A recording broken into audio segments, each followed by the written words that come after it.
Hi, I am talking to Peter Chapman, who is the Executive Director and CEO of the RTPark program on St. Croix, on the U.S. Virgin Islands, Research Technology. Is that correct? Yes. And Siobhan Cioppa, whose formal title is Senior Manager, Business Development, Operations, and Compliance. It's okay. Excellent. Thank you for clarifying that. I would never have remembered that. I don't remember sometimes. It's a long one. I'm a business card.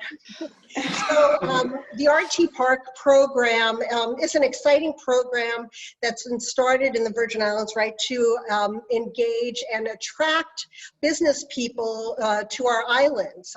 So it's good for us and it's good for them. And I really wanted to get the word out to the people who are in our sphere of influence, because I think that would be really interesting to them.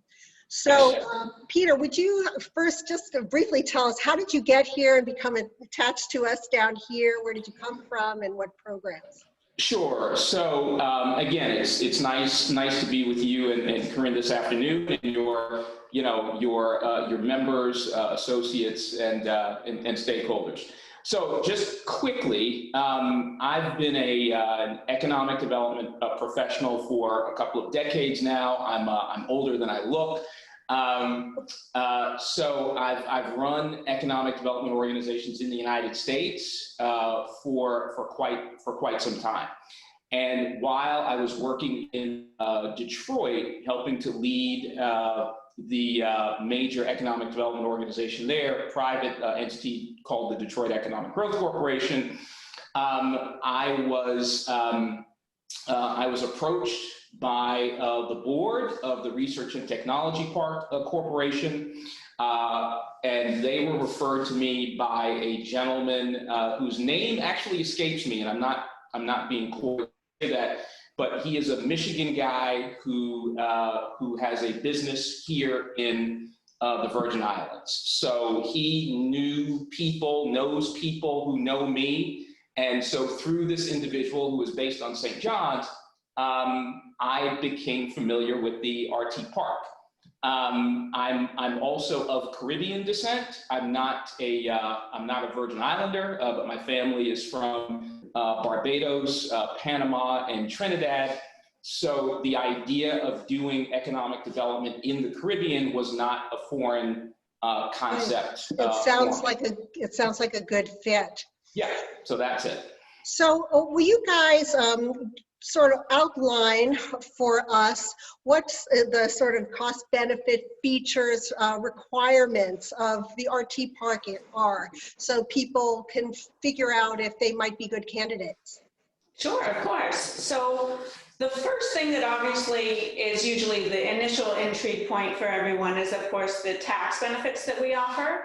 So if you are approved for membership with our agency, your company can receive up to 90% reduction on their income tax as a resident of the Virgin Islands. When you move here and buy property from Amy, you're eligible for 90% reduction on your personal income taxes as well. There is also reduction on your real estate taxes, 100% reduction on real estate taxes. For real estate associated with the business, 100% gross receipt tax reduction, 100% excise tax reduction. So obviously these tax reductions go on, and it is a very lucrative opportunity for companies who can come here. Aside from that, the RTPark offers other benefits as well, of course, things like office space, both permanent office space and temporary office space, access to capital opportunities, if that's something the business needs. There's an ongoing list of things. So they can either have their offices there in the RTPark or have independent offices elsewhere. Correct. Yes. So there's not an obligation. It's not an obligation to have an office in the RTPark or one of the RTPark facilities, because we have a few. As a tech-based business, one of the requirements to come into the park is that you are tech-based or tech-enabled or knowledge-based businesses, and a lot of those entities are just a few people and working from a home office, so that is definitely That's something possible as that's well. a possibility as well with us. So it's not necessarily that they have to come established with a zillion employees or any of that. No, we don't have, just to be clear, not to take Siobhan out of her stride, but in contrast to the other economic development organization in the territory, which is a more conventional general economic development group, we don't have a jobs requirement. So we have some companies that come in with, as Siobhan suggested, with one employee to start. And that's sort of reflective of the way the tech sector works. So our requirements are directly in line with the realities of tech entrepreneurs. So. And what about residency requirement? So your business has to be registered in the Virgin Islands. So in order for your entity to receive the tax benefit, it has to have a Virgin Islands business license.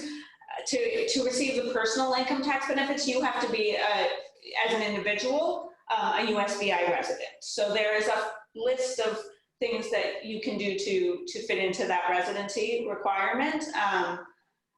I don't have it off the top of my head. But including actually boots on the ground for a number of days. Yes. Mm-hmm. Absolutely. Yes. Could you give us all an idea of which types of businesses are already beneficiaries of the RTPark, and maybe some that may not currently be, but that would be great candidates? Sure. So we have a number of companies right now that are that fall into the traditional IT space. So they range from specialized software development firms to e-commerce firms to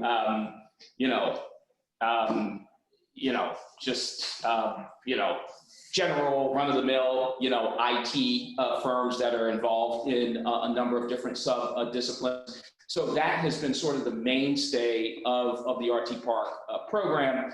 We have, over the past year and a half or 2 years, we've expanded the sector focus to include more companies in the healthcare and life sciences space, so particularly medical informatics firms and medical device companies. We have also placed a keen focus on what we call sustainable development companies. So those capture everything from solar tech firms to marine science and marine industry companies to sustainable agriculture companies, and we've been doing very well in that space. And then we also have a keen focus on what we call fintech or financial technology firms, which is, obviously that's a form of IT, but it's a very specialized form of IT. So for example, mobile banking, but really anyone who is using technology in an innovative way to help people, navigate, whatever services it is that they're looking to navigate. And I hadn't thought of this before, but is there a type of business, for instance, that actually could not qualify? I don't know, agriculture, or I don't know. I mean, is there something that somebody's approached you and they say it's not a good fit? I get the sense that they are more technologically, Yeah, and let's see, how do I answer that? So because we try to be creative, without violating our own requirements. That's what I wondered. Is there something that does violate it, or is it pretty programmatically? So if you're doing, let's say, a traditional manufacturing company. So if you're manufacturing, if you're a concrete manufacturer, let's say, so you're dealing in heavy industrial, where there is no sort of technological innovation, there's nothing related to like sustainable development, that would be a company that we say, gee, maybe it's not a good fit with our program, but we might refer you to another program. But that's an example of a company that would not be a good fit with the RTPark. So in terms of where people are in their own business development, is there an ideal candidate? For instance, are they just starting up, or are they getting ready to sell, or what is, you know? Yeah. So I would say that if you have a company with some demonstrated capabilities, meaning that you have a client base, you have what we call some minimum viable product, that would, in a nutshell, be a good candidate for the RTPark. So what we have represented within our fold is a lot of companies that, let's say, are operating in the United States, and they want to establish a similar entity in the U.S. Virgin Islands for a variety of reasons, not least of which are quality of life, handsome tax benefits. And so they may take that model or draw from that model that they're operating in the United States and establish a similar entity in the Virgin Islands. I hope that makes sense. Right, where they would be running their business from here? Where they would be running their business from the Virgin Islands, or someone would be running the business for them. Okay, and one of the things we discussed before is that even if they're along the way, but maybe contemplating an exit strategy for their business, that's also could be a good time if it's in the future, a few years, right? Yeah, absolutely. Absolutely. So we have a number of entrepreneurs, a number of clients or potential clients who are sort of at that juncture in their career. They are thinking about exiting the business that they have in the United States or somewhere else, and they're looking at greener pastures here in the Virgin Islands, and so it's really at that juncture that we welcome the opportunity to speak with them. And let me say something else about that. In a lot of instances, we have entrepreneurs approach us, Amy, who say, look, I've done a lot of work in the area of environmental consulting, or I've done a lot of work in the area of specialized software development, and I want to start a new entity in the Virgin Islands to take advantage, of these huge tax benefits. And so in some instances, we will actually sit down with that entrepreneur and provide them with intensive technical assistance to help them shape what that business, could or should be, so that it has some benefit to them and at the same time meets our programmatic and statutory muster for our tax exemption program. So if somebody were to, from the beginning of when they first, the light bulb goes off and they learn of this and want to get involved, how long from the time you think they make the decision to when they might actually have benefits? How long do you think that's an average? It really as fast as they want it to. So I think from start to finish, I think the fastest I've seen them a company go through is just a little under 2 months. Oh my gosh, I didn't know that. So we're a very nimble team. So we can get it done as quickly as they want it to. Okay. Basically, there's a process, the formal application process, where you have to register your business and get all your licenses and all of that. And that tends to be the most time-consuming part of the process. But we have a great team and a great network of attorneys who do it on a regular basis. So, we're very efficient. So in terms of the kinds of requirements that might be, that will be, that you'll have for different types of businesses, are there different requirements, entry requirements or ongoing requirements for, say, I've heard about your incubator program for a startup, maybe somebody who's not yet, has much income, to somebody who has a well-established business? Yeah, you want to say that? You want me? So there's two different programs.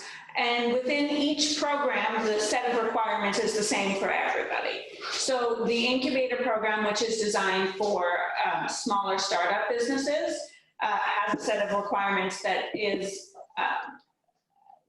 slightly less financially intensive than the traditional program. You mean like the fees that are Correct. necessary to be involved? Correct. So that program is designed to help a startup business get themselves going and grow to the point where they would then become a traditional RTPark client, where they would receive the full tax benefits and pay the associated fees that go along with it. Okay. So that is a whole separate program in itself. The traditional program, where you receive the full onslaught of tax benefits and everything else, has a separate set of requirements that does include a fee structure. It varies depending on the company. We negotiate each term sheet as we go through, so it varies within, of course, the same sort of box, but we have conversations with every company that comes through.